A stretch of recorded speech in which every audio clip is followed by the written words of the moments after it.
Have you ever wondered why you sometimes hesitate to ask Allah for something? It feels wrong to ask, doesn't it? Like you're being too demanding. But Ibn Arabi says the exact opposite. Your desire itself is God's way of calling you. Think about it. A longing appears in your heart. You haven't told anyone. Maybe you haven't even admitted it to yourself. But suddenly, there it is, a quiet stirring in your chest. You think it's your own wish. Yet according to Ibn Arabi, that wish is actually Allah whispering to you. So why do you hesitate? You say, what if it doesn't happen? What if it's impossible? What if the prayer isn't accepted? But in truth, your fear isn't that the prayer won't be answered. Your fear is facing what your heart really wants.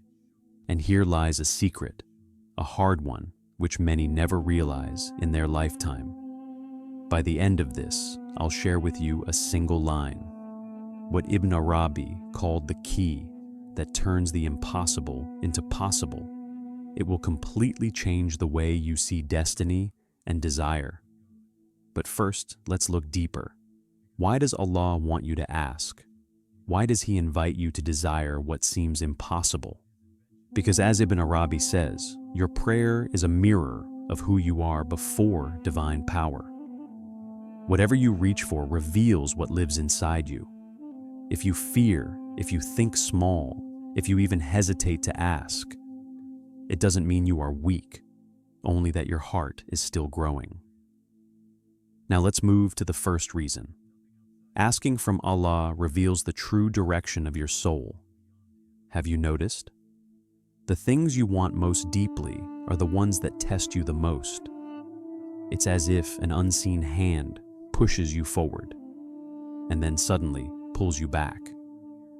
Ibn Arabi explains, this push and pull is how the soul passes through the gate of trial. Every delay, every confusion, every why not yet, isn't to punish you. It's to prepare your spirit, because if your soul isn't ready, what you want could crush you. The second reason, before Allah gives, He empties you. Think of a cup. You can't pour new water into it if it's already full. You must first empty it. And so He lets you break, lose, tire, and fall apart, not to harm you, but to clear the old so that new blessings can fit inside. A new destiny cannot enter an old mind. A new life cannot begin with your old self. And the third reason, perhaps the most powerful, before He grants your wish, He looks at what that wish has made of you. Do you want it from your soul or from your ego? From jealousy or from love? From fear or from faith?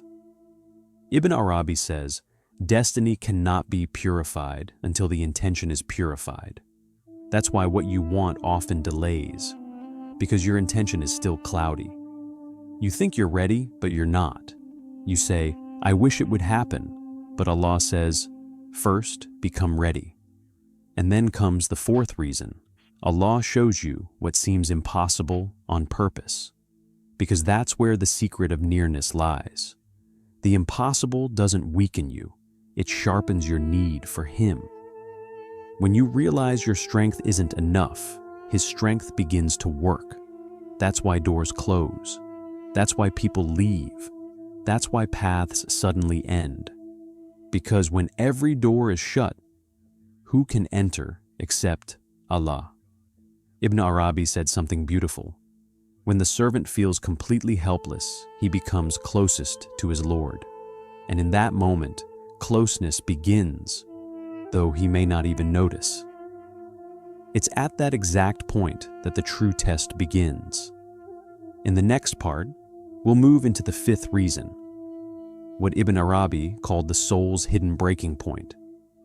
You know those moments when you can't move forward or back?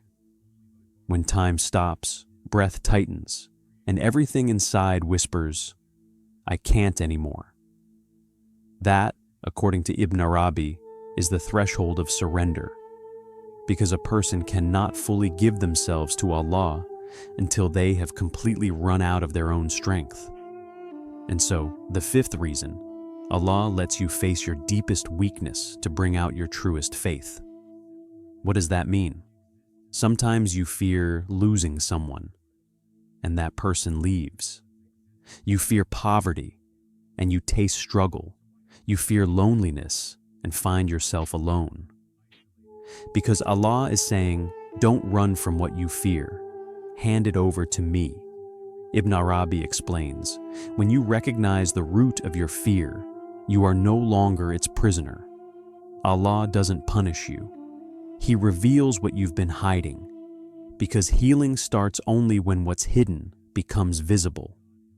So what you think is loss is actually cleansing. And now, the sixth reason, the hardest one of all. Sometimes what is best for you is placed exactly opposite what you desire. The one who saves you may be the person you least expect. The path that hurts you may be the path that frees you. The struggle you try hardest to avoid is often the very one that shapes you. The pain you resist the most is the one that makes you grow. And in those moments, the same question rises in your heart. Why is this happening to me? Ibn Arabi explains it this way. A person's destiny is given according to the level of their soul, not their mind. Your mind cannot yet understand, but your soul is evolving. What feels heavy is actually lightening you. What feels difficult is stretching you. Now comes the seventh and most mysterious reason. It sits at the center of every test. To turn the heart completely toward Himself, Allah refines a person's desires. At first, you ask for simple things: wealth, love, peace, success. But over time, you realize something deeper. What truly matters is not what you want, but who it brings you closer to. If what you want pulls you toward Allah, it stays. If not, He gently takes it away. Ibn Arabi says, what Allah withholds is also His protection. That's why some doors never open, some prayers seem delayed, and some dreams dissolve quietly. Because Allah doesn't just give what you ask for, He raises you to the level of what you are ready to receive. And at that point, something shifts. Your heart softens. Old desires lose their weight. You no longer pray, let it happen, but let what is good happen. That's the moment the trial begins to fade. Sometimes challenges pile up so suddenly that it feels like an invisible hand is scattering the pieces of your life. Money tightens, relationships strain, friends drift away, even your home feels smaller. You wake up one morning and think, I don't have the strength for another day. But Ibn Arabi says this is the soul shedding its old shell. He writes, before the soul expands, it first contracts. That feeling of being trapped is the sign that something within is about to grow. Like a seed buried in the soil, dark, confined, unseen, yet on the verge of breaking open. Look closely. Every major turning point in your life was preceded by a collapse. Because without breaking, there is no reshaping. Without bending, there is no redirection. Without pain, there is no maturity. Sometimes Allah doesn't break you. He just bends you and whispers, look at me. But we often mistake that bending for disaster.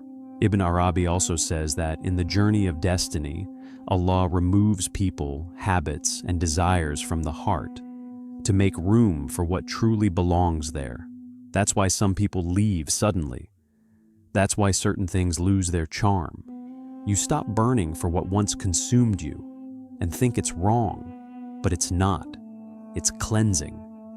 He writes, whatever leaves your heart does so by divine command, meaning your heart no longer wishes to carry that weight, so Allah releases you from it. Then something strange happens. What once hurt doesn't hurt as much. What once mattered doesn't matter anymore. What once frightened you now passes softly through you. Without noticing, you become lighter. This is Allah preparing you for the next level of your journey. But during this process, most people say, "I'm changing, but why do I feel so alone?" Because every ascent begins in solitude. As your spirit grows, not everyone around you grows with you. Some will no longer understand you. Some places will start to feel too small. Some conversations will feel empty. It's not a flaw, it's transformation. Ibn Arabi calls this the soul's path of transformation, when you are caught between who you were and who you're becoming. It's a delicate crossing. You begin to ask, what's happening to me? But what's happening is divine. Your soul is drawing nearer to Allah. And the closer it moves, the tighter the world feels. Desires fade. The heart listens more deeply. That is why the hardships come, not to break you, but to call you. There are moments in life when it feels like absolutely everything is collapsing at once. Every door shuts, every plan fails, every dream shatters, and you start to whisper, "What am I doing wrong?" Ibn Arabi answers, Allah lets the servant grow tired of his own strength so that he can lean on divine power instead. Sometimes Allah protects you by exhausting you, because when you move by your own will, destiny remains locked. But when you surrender, invisible doors open. Have you noticed? The times you were most exhausted were the same times you changed the most. The moments when your knees trembled were the ones that made you new. Ibn Arabi calls this the training of the heart. The heart matures through struggle. Ease softens it, but pain deepens it. And this pain often arrives silently. No one sees it, no one understands it, but you can feel it reshaping you from within. Sometimes even those closest to you can't grasp it. They misread your silence, your distance, your change. When people misunderstand you, it's not always your fault. It simply shows the limit of their understanding. That's why some people walk away. Some keep their distance. Some treat you unfairly. But after a while, you begin to see it differently. Those who left actually made you lighter. Those misunderstandings made you stronger. That loneliness pushed you out of your shell. And then something shifts. A day comes when you stop complaining. You no longer blame yourself. You stop fighting life. You simply breathe and whisper, "All right, my Lord, I'm here." According to Ibn Arabi, the greatest transformation begins in that moment. Because acceptance is not the same as surrender. Acceptance means you no longer resist. You stand steady in front of destiny. Ibn Arabi says, "The one who surrenders is the one who fights for his destiny." To surrender doesn't mean to give up. It means to move in harmony with fate. And once you align with it, nothing wounds you the same way again. Because you begin to see everything is carrying you somewhere. And sometimes, just when you think it's all over, life opens a new door. A door that, when you look back, makes you say, "Thank God, nothing went as I planned." Ibn Arabi says, when the servant's plan falls apart, God's plan begins. And maybe that's exactly where you are right now. Your plans are breaking down, but His plan is unfolding. There comes a time when you no longer have the strength to hold your past or the energy to imagine your future. You just stop, and a quiet voice inside you asks, "Do I really have to endure this much?" And that, says Ibn Arabi, is the most crucial breaking point of a person's life. Because that's where an invisible door in the heart opens. From the outside, it looks like nothing. But when you step through, you realize your whole life was preparing you for this. Ibn Arabi says, when the servant begins to see the wisdom inside pain, pain ceases to be pain. And this is the secret I promised you at the beginning. When we suffer, our first thought is always why and what will happen to me. But those questions never bring peace. They only darken the mind. The real question is, where is this pain taking me? Because pain doesn't come to destroy you, it comes to move you. There's a stage in every person's life when Allah takes you away from what you cling to most, from what you love, trust, and depend on. And in that moment, you don't understand why. But Ibn Arabi says, when Allah pulls a servant away from something, He's preparing them for something higher. Maybe what's wearing you down today is the very thing that will lift you tomorrow. Maybe what you call loss is actually your deliverance. Maybe the loneliness you feel now is Allah grounding you more firmly in Himself. And that's where transformation happens. You are no longer the same person. You don't think the same, feel the same, or live the same. Your heart can never go back to what it was because it has expanded. Ibn Arabi says, a heart that expands can never fit back into its old form. And maybe that's exactly what's happening to you right now. You'll begin to see hardship differently. You'll give pain a new meaning. You won't fear where life is pushing you anymore, because you'll know every push is simply destiny guiding you forward. Now that you've reached this point, just remember this. If you've watched until here, it means your heart is ready to change. And when the heart transforms, destiny transforms with it. Watch our other videos now on your screen, and if you learned something from this video, like subscribe and share this with someone you care about. Thanks for watching.